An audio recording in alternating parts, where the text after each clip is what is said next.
12 contestants ഉണ്ടായിരുന്നു. അതിനകത്ത് 11 പേർക്കും 11 അമ്മമാരും ഡാൻസേഴ്സ് ആയിരുന്നു. അമ്മ മാത്രം ഡാൻസർ അല്ല. അപ്പൊ ഇതിലേക്ക് ഇപ്പൊ സെലക്ട് ചെയ്യുന്ന സമയത്ത് അല്ല, അതില് ഒരാളും കൂടി ഉണ്ട്. ഒരാളും കൂടെ ഡാൻസ് അത്ര പുള്ളിക്കാരി ഡാൻസിൽ ഇതായിട്ടുള്ളതല്ല, ശ്രീകുട്ടി എന്ന് പറഞ്ഞ കണ്ടസ്റ്റന്റ്. ഒരു പക്ഷെ ഇങ്ങനെ പറയുന്നതിന് മുമ്പ് നമുക്ക് അന്നത്തെ ഒരു ഇൻസിഡന്റ് എനിക്ക് തോന്നുന്നു അതിൽ നിന്ന് തന്നെ പറഞ്ഞു തുടങ്ങാൻ തോന്നുന്നു. കാരണം ഇപ്പൊ ഏത് റിയാലിറ്റി ഷോ ആണെങ്കിലും ഏത് ഷോ ആണെങ്കിലും അതിന്റെ വിധി വരുന്ന ദിവസം അല്ലെ, അതിലേക്ക് തന്നെയാണ് എപ്പോഴും കാത്തിരിപ്പ്. പ്രേക്ഷകരാണെങ്കിലും അതിലെ മത്സരാർത്ഥികളാണെങ്കിലും ആ ഒരു ദിവസം ഇത്രത്തോളം ഒരു ഷോക്ക് ഉണ്ടാവാൻ കാരണം എന്തുകൊണ്ടാണ്? ഇപ്പൊ പലപ്പോഴും വിധി അങ്ങോട്ടും ഇങ്ങോട്ടൊക്കെ മാറിയേക്കാം, നമ്മൾ പ്രതീക്ഷിക്കുന്നതിനപ്പുറം ആയേക്കാം. പ്രത്യേകിച്ച് ഫിനാലിലെ 5 പേരുണ്ട് അല്ലെ, 5 പേരുണ്ട് ഉണ്ട്. അപ്പോ എങ്ങനെയാണ് നമ്മൾ പ്രതീക്ഷിച്ചൊരു സ്ഥാനമില്ലാത്തതായതുകൊണ്ടാണോ അതോ അതിന് യോഗ്യത ഇല്ലാത്തവർക്ക് അത് കൊടുത്തോണോ? ഏതാണ് ഏറ്റവും കൂടുതൽ ഷോക്ക് ആക്കിയത്? എന്താ നിങ്ങളെ? എന്നെ ഏറ്റവും കൂടുതൽ ഷോക്ക് ആക്കിയത് ഞങ്ങളെ രണ്ടുപേരെയും. കാരണം 5ാം സ്ഥാനം നമ്മള് ലാസ്റ്റിലൊരു 3 പെർഫോമൻസ് ആയിരുന്നു ഫൈനലിൽ വേണമെന്ന് പറഞ്ഞത്. ഒന്ന് ഒരു ഗ്രൂപ്പ് ഡാൻസ്, 10 പേരെ വെച്ചിട്ട് ഒരു ഗ്രൂപ്പ് ഡാൻസ്, പിന്നെ അമ്മയും മകളുമായിട്ടൊരു പെർഫോമൻസ്, പിന്നെ ഒരു റാമ്പ് വോക്ക് ഉണ്ടെന്ന് പറഞ്ഞു, പിന്നെ അതിൻ്റെ കൂടെ തന്നെ ഒരു ആറ്റിറ്റ്യൂഡ് ക്വസ്റ്റ്യൻ ചോദിക്കുന്ന ഒരു റൗണ്ട്, ഇത്രയുണ്ടെന്ന് പറഞ്ഞു. അപ്പോൾ ഇതെല്ലാം കഴിഞ്ഞിട്ട് ഞങ്ങൾ നിൽക്കുകയാണ്. ഞാൻ ആകെ ടയേർഡായിട്ട് നിൽക്കുക. കാരണം ഈ റാമ്പ് വോക്കൊന്നും ഞാൻ ചെയ്തിട്ടില്ലാത്ത ഒരാളാണ്. ഞാൻ വീടിനകത്ത് ഒതുങ്ങിക്കൂടി ഇപ്പോൾ ഒരു 2 വർഷമായുള്ളൂ ഞാൻ ഈ അഭിനയം എന്നുള്ള ഇഷ്ടം കൊണ്ട് അഭിനയം എന്നുള്ള ഒരു ഫീൽഡിൽ വന്നത് 2 വർഷമാണ്. അതുവരെ ഞാൻ എൻ്റെ മോളുടെ കൂടെ അവളുടെ അമ്മയായിട്ട് ഇങ്ങനെ പുറകെ നടക്കുന്ന ഒരാളാണ്. ഇതിനെക്കുറിച്ചൊന്നും ഈ ലോകത്തെ എനിക്ക് അറിയില്ല ഇങ്ങനത്തുള്ള കാര്യങ്ങൾ. പക്ഷെ ഇതിന് വേണ്ടിയിട്ട് അവർ ഗ്രൂമിങ് ഒരു തലേദിവസം രാത്രിയിൽ നടക്കാൻ പഠിപ്പിച്ചു. ഹൈ ഹീൽഡ് ചെരുപ്പിടണമെന്ന് പറഞ്ഞു. ഞാൻ അങ്ങനൊന്നും നടന്നിട്ടില്ലാത്ത ഒരാളാണ്. പക്ഷെ ചെരുപ്പൊക്കെ ഞാൻ മേടിച്ചിട്ടു, അതിനുള്ള ഡ്രസ്സ്, ഹെവി ആയിട്ടുള്ള ഡ്രസ്സ് ഇതൊക്കെ ഇട്ടിട്ട് റാം വോക്കൊക്കെ ചെയ്ത് ഞാൻ ആകെ ക്ഷീണിച്ച് നിൽക്കുവാണ് വന്ന്. അപ്പോഴാണ് ആദ്യം 4-5 സ്ഥാനം. അപ്പം നമ്മൾ അതിന് മുന്നേ തന്നെ കുറേ നാൾ കൊണ്ട് കുറേ ആൾക്കാർ ഇത് സ്ഥിരമായിട്ട് കാണുന്ന കുറേ ആൾക്കാരുണ്ട്. അപ്പോൾ അവർ നമ്മളോട് പറയും നിങ്ങൾക്ക് തന്നെയാണ് ഫസ്റ്റ്. എന്നെ ഫോൺ ചെയ്തിട്ട് പറയും നിങ്ങൾക്ക് തന്നെയാണ് ഫസ്റ്റ്, ഒന്നും നോക്കണ്ട. ഇതിനകത്തുള്ള ക്രൂ മെമ്പേഴ്സ്, നമ്മുടെ ഈ അമൃത ചാനലിലെ ക്രൂ മെമ്പേഴ്സ് പേഴ്സണലായിട്ട് മെസ്സേജ് അയച്ചിട്ടുണ്ട്, നിങ്ങൾക്ക് തന്നെയായിരിക്കും ഫസ്റ്റ്. നമ്മൾ ഈ സ്റ്റേജിൽ പെർഫോമൻസ് കഴിയുമ്പോഴും നമ്മളോട് പറയുന്നു, ചാനലിലുള്ള ആൾക്കാർ തന്നെ നമ്മളോട് പറയുന്നത് നിങ്ങൾ എന്തോ നോക്കാനെ കൊണ്ടാ നിങ്ങൾക്കായിരിക്കും ഫസ്റ്റ്. അങ്ങനെയുള്ള ഒരു പ്രതീക്ഷയിൽ ഈ പ്രേക്ഷകർ അഭിപ്രായങ്ങൾ അറിയിക്കാറുണ്ട്. ഇപ്പൊ മെസ്സേജിലൂടെ കോളിലൂടെ ആണെങ്കിലും ഈ പ്രേക്ഷകർ പറഞ്ഞ അഭിപ്രായത്തിലാണോ ഈ പ്രതീക്ഷ വന്നത്? നിങ്ങൾക്ക് നമ്മള് ഓരോ പെർഫോമൻസിനും നമ്മൾ അതുപോലെ എഫേർട്ട് ഇട്ടു, നല്ല കമന്റ്സ് പറയുന്നുണ്ട്, എല്ലാം ഉണ്ട്. ഈ ഗ്രാൻഡ് ഫിനാലയിലെ 3 പെർഫോമൻസ് ചെയ്തു. അപ്പൊ നമുക്ക് സ്വന്തമായിട്ടൊരു ജഡ്ജ്മെന്റ് ഉണ്ടാവുമല്ലോ. അപ്പൊ നമ്മളുടെ വിശ്വാസം ഓക്കെ, ഇത് നല്ലതായിരുന്നു, നല്ല പെർഫോമൻസ് ആയിരുന്നു. ഇത് മാത്രമല്ല നോക്കുന്നത്, ഇതിന് മുന്നേ ഈ ഒരു 1 ഇയർ ആയിട്ട് നമ്മൾ ചെയ്തുകൊണ്ടിരുന്ന കാര്യങ്ങളെല്ലാം നോക്കിയിട്ടായിരിക്കും ജഡ്ജ്മെന്റ് എന്നാണ് നമ്മൾ വിശ്വസിച്ചിരിക്കുന്നത്. ഡാൻസ് അപ്പൊ ഞാൻ എപ്പോഴും എല്ലാ പ്രാവശ്യവും ഡാൻസ് മാത്രമാണ് കൂടുതലും. ഒരു 3/4% ഡാൻസിനാണ് കൂടുതൽ ഇമ്പോർട്ടൻസ് കൊടുത്തത്. അപ്പൊ ഞാൻ സാറിനോട് പറയും, സാറേ ഡാൻസ് മാത്രമേ ഉള്ളൂ എന്ന് ചോദിക്കും. പറയും ഡാൻസ് അറിയാത്തവർക്ക് അല്ലാത്ത റൗണ്ടുകളുണ്ട്. കാരണം വേറെ കുറച്ച് റൗണ്ടുകളൊക്കെ ഉണ്ടായിരുന്നു ഡാൻസ് അല്ലാത്ത. ഈ ഷോക്ക് വിളിക്കുന്ന സമയത്ത് പറഞ്ഞിട്ടുണ്ടോ ഡാൻസ് അറിയണം അല്ലെങ്കിൽ അതിനെ കുറിച്ച് ഇമ്പോർട്ടൻസ് ഉണ്ടെന്ന്? ഒന്നും പറഞ്ഞില്ല. സൂപ്പർ അമ്മയും മകളും അവരുടെ ബോണ്ടിങ്, അതുപോലെ സൈക്കോളജി റൗണ്ട്. എന്നോട് പറഞ്ഞു സൈക്കോളജി, മോൾക്ക് ഒരു സൈക്കോളജി റൗണ്ട് ഉണ്ടാകും, ഡോക്ടർ കാണും, അങ്ങനെയൊക്കെയാണ് എന്നോട് പറഞ്ഞത്. പക്ഷെ അവിടെ സൈക്കോളജി റൗണ്ട് നടന്നിട്ടില്ല, ഡോക്ടറിന്റെ റൗണ്ട് നടന്നിട്ടില്ല. അപ്പൊ ഞങ്ങള് ഈ 3 റൗണ്ട്സിൽ ഒരെണ്ണം നമുക്ക് എന്ത് വേണമെങ്കിലും ചെയ്യാമെന്നായിരുന്നു പറഞ്ഞത്, ഒരു സിഗ്നേച്ചർ റൗണ്ട് പോലെ. അപ്പൊ ബാക്കിയുള്ള 4 കണ്ടസ്റ്റൻസും ഡാൻസ് ചെയ്തപ്പോ നമ്മൾ അതിനകത്തുനിന്ന് വെറൈറ്റി ആയിട്ട് സോപാന സംഗീതം അതിന്റെ കൂടെ. അത് 2 ആഴ്ച ഉണ്ട്.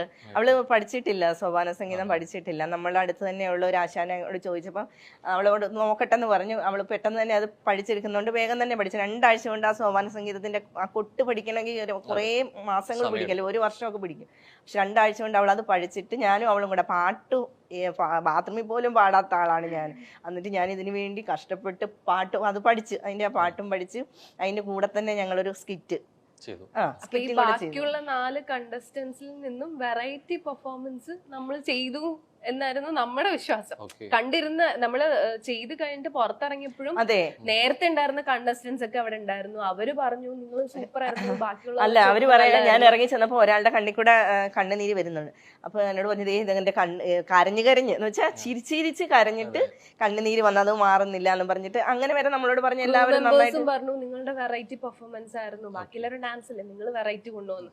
അപ്പോഴും നമ്മൾ പ്രതീക്ഷയിലിരിക്കോ കുറെ കൂടെ പ്രതീക്ഷ കൂടി. പ്രതീക്ഷ കൂടി. കാരണം നമ്മൾ ഒരു ഇതെന്ന് പറഞ്ഞു കഴിഞ്ഞാൽ സൂപ്പർ അമ്മയും മകളും എന്നുള്ള ഒരു പ്രോഗ്രാമാ. അപ്പൊ അത് ലാസ്റ്റിൽ എല്ലാവരും ചെയ്തത് ഡാൻസാ. നമ്മൾ ഈ ഒരു വർഷം കിടന്ന് കഷ്ടപ്പെട്ട് ചെയ്തതും ഈ ഫൈനലിൽ ചെയ്തതുമായിട്ട് ഒന്നും അല്ലാണ്ടായി പോയില്ലേ. കാരണം അവര് പറയുന്നത് ഫൈനലിലെ പെർഫോമൻസ് മാത്രമേ നോക്കിയുള്ളൂ, വാവ് ഫാക്ടർ മാത്രമേ നോക്കിയിട്ടുള്ളൂ. സാധാരണ രീതിയിൽ ഇപ്പോ ഫിനാലെ ഒന്നും നടക്കുന്നുണ്ടെങ്കിൽ പോലും അതുവരെയുള്ള പെർഫോമൻസ് എങ്ങനെയാണെന്നുള്ളതും അല്ലെങ്കിൽ അതിന്റെ അടിസ്ഥാനത്തിൽ കൂടി ആയിരിക്കുമല്ലോ ഒരു പക്ഷേ അങ്ങനെയല്ലേ വേണ്ടിയേ. കാരണം ആ ഫൈനൽ എന്നാ പിന്നെ ഫൈനൽ ആദ്യമേ കൊണ്ടുവച്ചാ പോരായിരുന്നു അല്ലേ? ഫൈനൽ ആദ്യമേ കൊണ്ടുവച്ചിട്ട് ഡാൻസ് കളിച്ചവർക്ക് പ്രൈസ് കൊടുത്തങ്ങ് വിട്ടാൽ പോരായിരുന്നു. ഈ ഒരു വർഷം ഞങ്ങളെയൊക്കെ ഇട്ടിട്ട് എനിക്ക് സങ്കടം എന്താണെന്നറിയാമോ, ഞങ്ങളെ കോമാളികളായിട്ടാണ് കണ്ടത്, വെറും കോമാളി. നമ്മൾ ഈ സർക്കസിനകത്തൊക്കെ ബഫൂൺസ് ഉണ്ടല്ലോ എന്ന് വെച്ചാൽ കോമാളികൾ. അവരെന്താണ് ചെയ്യുന്നത്? നമ്മളെ എന്റർടൈൻമെന്റ് ചെയ്യിപ്പിക്കുന്നു, ഇരിക്കുന്നവരെ അല്ല, പ്രത്യേകിച്ചൊന്നും അങ്ങനെ ചെയ്യുന്നില്ല, അവരെ നമ്മളെ ചിരിപ്പിക്കുന്നു. ശരിക്കും ഞങ്ങൾ അതായിരുന്നു. ഇപ്പൊ ഞങ്ങൾ 5ാം സ്ഥാനത്ത് നിന്ന് ഒഴിവാക്കിയപ്പോൾ എനിക്ക് കറക്റ്റ് മനസ്സിലായി ഞങ്ങളൊരു കോമാളികളായിരുന്നു. കാരണം സാസിക അത് പറയുന്നുണ്ട്, ഇവർ കോമഡി കാണിച്ച് എല്ലാവരെയും ചിരിപ്പിക്കുമായിരുന്നു. ഞങ്ങളുടെ കയ്യിൽ നിന്നുള്ള കണ്ടന്റുകൾ അവർക്ക് വേണമായിരുന്നു, കോമാളിത്തരങ്ങൾ വേണമായിരുന്നു, എന്റെ സങ്കടം വേണമായിരുന്നു. ഞാൻ പെട്ടെന്ന് ഇമോഷണൽ ആകുന്ന ഒരാളാണ്, ഞാൻ കരയും, മിക്കവാറും എന്തെങ്കിലും കാര്യമുണ്ട്. അതൊക്കെ അവരെടുത്തിട്ട് അവർ റീച്ച് കൂട്ടി. ഈ ഇപ്പോൾ അവിടെ വന്ന് ഫിനാലിന്റെ അന്ന് നിൽക്കുമ്പോൾ ഈ പറഞ്ഞ മാതിരി അൺപ്രഡിക്റ്റബിൾ ആണ് എന്ത് പറയാൻ പോകുന്നു എന്നുള്ളത്, ആര് വിന്നർ ആവുന്നു എന്നുള്ളത്. പല തീരുമാനങ്ങളും ഒക്കെ മാറ്റം വന്നേക്കാം. പക്ഷെ എന്നാൽ പോലും എന്താണ് വിധി എന്നുള്ളത് അതിനെ സ്വീകരിക്കുക, അതിനെ ഉൾക്കൊള്ളുക എന്നുള്ളൊരു സംഭവം മൈൻഡ് സെറ്റും കൂടി ആയിരിക്കും ഒരു പക്ഷെ അവിടെ ഉണ്ടാവുക. എന്നിട്ട് പോലും അല്ലെങ്കിൽ ഇത്ര വലിയൊരു റിയാലിറ്റി ഷോ ആയിട്ട് പോലും പെട്ടെന്നൊരു വിധി വന്നപ്പോൾ മറ്റൊന്നും ചിന്തിക്കാതെ ഇറങ്ങി പോവാൻ പ്രേരിപ്പിക്കുന്ന ഒരു ഘടകമായിരുന്നു. പെട്ടെന്ന് ഓൾ ഓഫ് സഡൻ ഒന്നും ചിന്തിക്കാതെ ഇറങ്ങി പോവാം, അതിനെ എതിർത്ത് നിൽക്കുക എന്നുള്ളത്. കാരണം അതിനുശേഷം ഉണ്ടാവാൻ പോകുന്ന കാര്യങ്ങൾ, സ്റ്റേജിനെ കുറിച്ചോ ഫേസ് ചെയ്യേണ്ട കാര്യങ്ങളെ കുറിച്ചോ ഒന്നും ഓർക്കാതെ അങ്ങനെ ഒരു തീരുമാനത്തിലേക്ക് എത്തായിരുന്നു. അവിടാണ് ശരിക്കും പറഞ്ഞു കഴിഞ്ഞാൽ സൂപ്പർ അമ്മയും മകളും തമ്മിലുള്ള ഒരു ബോണ്ടിങ് എന്ന് പറയുന്നത്. ഞങ്ങൾ തമ്മിൽ അവിടെ സംസാരിച്ചില്ല, ജസ്റ്റ് ഒരു നോട്ടം. ആ നോട്ടത്തിൽ തന്നെ ഞങ്ങൾക്ക് രണ്ടുപേർക്കും കാര്യം മനസ്സിലായി. ചിലപ്പോ എനിക്ക് മേടിക്കണമെന്നുണ്ടായിരിക്കാം, അവൾക്ക് മേടിക്കണ്ടെന്നായിരിക്കാം, ചിലപ്പോ തിരിച്ചു ആകാം. അല്ലെങ്കിൽ അവള് വെളിയിൽ ഇറങ്ങിയിട്ട് എന്നോട് പറയാം അമ്മ എന്താ മേടിക്കാഞ്ഞത്, എനിക്ക് മേടിക്കണം. പക്ഷെ ഞങ്ങൾ രണ്ടുപേരും കൂടെ ഒരു നോട്ടം നോക്കിയതേ ഉള്ളൂ. പൊസിഷൻ അനൗൺസ് ചെയ്യുകയും ഞങ്ങൾ രണ്ട് ഷോക്ക് എന്ന് പറഞ്ഞാൽ അമ്മാതിരി ഷോക്കായി പോയി. കാര്യം ഇത്രയും നാളും നമ്മൾ കഷ്ടപ്പെട്ടത് വെറുതെ ആയി പോയോ, അല്ലെങ്കിൽ നമ്മുടെ കയ്യിൽ നിന്ന് ഒരുപാട് പൈസ ഇതിനു വേണ്ടിയിട്ട് മുടക്കിയിട്ടുണ്ട്, അതൊക്കെ വെറുതെ. 3 ലക്ഷം രൂപയാണ് ഇതിന്റെ ഫസ്റ്റ് പ്രൈസ് എന്ന് പറഞ്ഞത്. ഞങ്ങൾക്ക് 6.5 ലക്ഷം രൂപ ഒരു വർഷം കൊണ്ട് ഞങ്ങൾ ചെലവാക്കിയിട്ടുണ്ട്. അപ്പൊ ഈ ഇത്രയും രൂപ 3 ലക്ഷത്തിന് വേണ്ടിയിട്ട് ഒരു 6.5 ലക്ഷം ചിലപ്പോ എനിക്കായിരിക്കും കുറവ്, മറ്റുള്ള അമ്മമാർക്ക് അതിലും കൂടുതലായിട്ടുണ്ടെങ്കിലേ ഉള്ളൂ. അങ്ങനെയുള്ള കുറെ വിഡ്ഢികളാണ് ഞങ്ങൾ ഇത്രയും ഒരു 3 ലക്ഷം രൂപയ്ക്ക്. അപ്പൊ അങ്ങനെ നിക്കണ ടൈമില് ഞങ്ങൾ എന്തൊരു നോട്ടം നോക്കി ഞങ്ങളോട് പറഞ്ഞു ഫ്രണ്ടിലോട്ട് കയറി നിൽക്കാം. അപ്പോഴും നമ്മൾ വിചാരിക്കുന്നു ഇവര് നമ്മളെ പ്രാങ്ക് ചെയ്യുമായിരിക്കും, ചിലപ്പോ ആദ്യം തന്നെ ഫസ്റ്റ് ആയിരിക്കും. എന്റെ പെട്ടെന്ന് എന്റെ മൈൻഡ് ഞാൻ വേറൊന്നും കാണുന്നില്ല. അയ്യോ സാസിക പിന്നെയും വിളിച്ചിങ്ങനെ കാണിക്കുന്നു, എന്നിട്ട് ഇവര് വെറുതെ നമ്മളൊരു പ്രാങ്കിന് വേണ്ടിയിട്ട്. അപ്പോഴും ഞാൻ അതിന്റെ ഒരു റിയലായിട്ട് ചിന്തിക്കുന്നില്ല 5ാം സ്ഥാനം തന്നെയാണെന്ന്. അപ്പൊ നിന്ന് അപ്പോഴത്തേക്ക് ട്രോഫി എടുക്കാൻ പോയി. പിന്നെ സാസിയെ കൊണ്ടുവന്ന് ശ്വേതാജിയിലോട്ട് ട്രോഫി കൊടുത്തു. ട്രോഫി മാത്രം, കയ്യിൽ വേറെ ഒരു ഇതുമില്ല, അല്ലെങ്കിൽ ഒരു ക്യാഷ് പ്രൈസോ അങ്ങനെയുള്ള ഒന്നുമില്ല, ട്രോഫി മാത്രം. അപ്പൊ ഞാൻ ഇവളെ ഇങ്ങനെ ഒന്ന് നോക്കിയപ്പം ഞങ്ങൾ രണ്ടുപേരുടെയും കണ്ണുകൊണ്ട്, അതാണ് ഒരു ബോണ്ടിങ് എന്ന് പറയുന്നത്. കണ്ണുകൊണ്ട് വേണ്ട, കാരണം ഈ ഒരു വർഷമായിട്ട് ഞങ്ങൾ കിടന്ന് കഷ്ടപ്പെട്ടു ആ ഒരു ചാനലിൽ. എനിക്ക് ഒത്തിരി എന്താ പറയുന്നത്, എനിക്ക് 48 വയസ്സ് പ്രായമുള്ള ആളാണ് ഞാൻ. ഇതിന് വേണ്ടിയിട്ടുള്ള എഫേർട്ട് എൻ്റെ ജീവിതത്തിന് ഞാൻ ഇത്രയും നാളെടുത്തില്ല. എൻ്റെ കാലിന് മുട്ടിനൊക്കെ പ്രശ്നമുള്ള, ഡാൻസ് കളിക്കാനൊക്കെ അറിയാത്ത ഞാൻ ഡാൻസ് കളിച്ചു.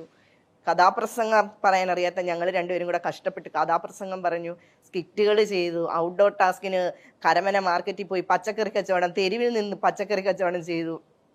ഇതൊക്കെ ഒത്തിരി എഫേർട്ട് എടുത്തിട്ട് ഞങ്ങൾ നാണം കെട്ടൊക്കെ അങ്ങനെ കുറേ കാര്യങ്ങൾ ചെയ്തു. കാരണം നമുക്ക് ഇതിനകത്ത് വിജയിക്കണം, അല്ലെ അങ്ങനെ ഒരു സംഭവം ഉള്ളത് കൊണ്ടാണ് ഇത്രയും പരസ്പരം സംസാരിക്കാതെ ഉണ്ടായ, അല്ലെങ്കിൽ പറയാതെ തന്നെ വാക്കുകളിൽ ഇല്ലാതെ മനസ്സിലാക്കിയ കാര്യം കൂടിയാണ് ഇറങ്ങിപ്പോകുന്നു എന്നുള്ളത്. പക്ഷെ അത് കഴിഞ്ഞിട്ടായിരിക്കും പലപ്പോഴും നമ്മൾ കുറെ കാര്യങ്ങൾ റിയലൈസ് ചെയ്യുക, തിരിച്ചറിയുന്ന ഒരു മൊമെന്റ് ഇതൊക്കെ കഴിഞ്ഞിട്ട് പിന്നീട് നോക്കുമ്പോഴായിരിക്കും അവിടെ വന്ന് പോകുന്നു. അവിടെ കണ്ട പ്രേക്ഷകരോ അല്ലെങ്കിൽ ബാക്കിയുള്ളവരോ എന്തായിരിക്കും നിങ്ങളെ കുറിച്ച് സംസാരിക്കാനെ കുറിച്ച് ചിന്തിച്ചിട്ടുണ്ടോ? നിങ്ങൾ സപ്പോർട്ട് ചെയ്തിട്ടായിരിക്കും, അത് എഗെയിൻസ്റ്റ് ആയിരിക്കും, ഇല്ല ആരും എഗെയിൻസ്റ്റ് ആയിട്ട് ഒരിക്കലും സംസാരിച്ചില്ല. ആരും എഗെയിൻസ്റ്റ് ആയിട്ട് സംസാരിച്ചിട്ടില്ല. എല്ലാരും നമ്മളെ സപ്പോർട്ട് ചെയ്തതേ ഉള്ളൂ, നമ്മളെ ചേർത്ത് പിടിച്ചേ ഉള്ളൂ. പക്ഷെ അവിടെ ഫ്ലോറിൽ നടന്നത് വേറെ സംഭവങ്ങളായിരുന്നു. ഞാൻ ഇത് വേണ്ടാന്ന് പറഞ്ഞപ്പോ ഞങ്ങൾ രണ്ടുപേരും കൂടെ കൈ കൊണ്ട് കാണിച്ചു വേണ്ട, ഇങ്ങനെ കാണിച്ച്.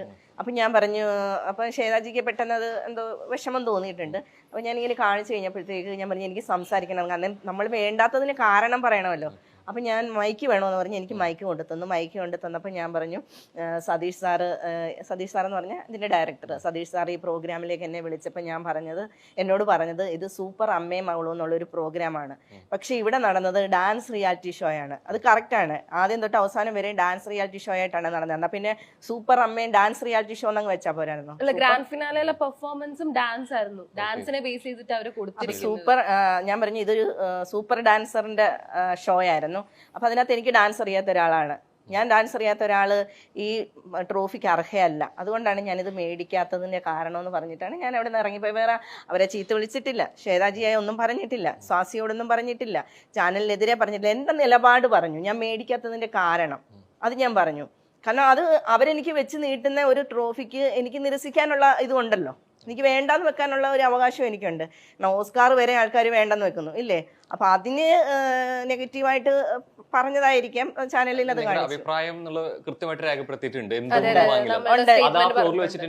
ഫ്ലോറിൽ വെച്ച് മൈക്കിൽ കൂടെ പറഞ്ഞു. പക്ഷെ അവരത് കാണിച്ചില്ല, അവരത് ഞങ്ങൾ ഇറങ്ങി പോകുന്നതും പിന്നെ അതിനുശേഷം നടന്ന കുറച്ച് ഡ്രാമകളുണ്ട് അവരുടേതായിട്ടുള്ള രീതിയിൽ. അവര് കുറച്ച് എല്ലാരും കൂടി ഗൂഢാലോചന നടത്തിയിട്ട് നമ്മളെ നെഗറ്റീവ് ആക്കുന്ന രീതിയിൽ കുറച്ച് ശ്വേതാജി അതിനകത്ത് പറയുന്നുണ്ട്, ആർട്ടിസ്റ്റ് ആണെങ്കിൽ ഒരു ആർട്ടിസ്റ്റ് അങ്ങനെ ഇറങ്ങി പോകാൻ പാടില്ല, ഫ്ലോറിനെ നമ്മൾ ഡിസ്റെസ്പെക്ട് ചെയ്തു, ശ്വേതാജി അങ്ങനെ ചെയ്തു എന്നൊക്കെ.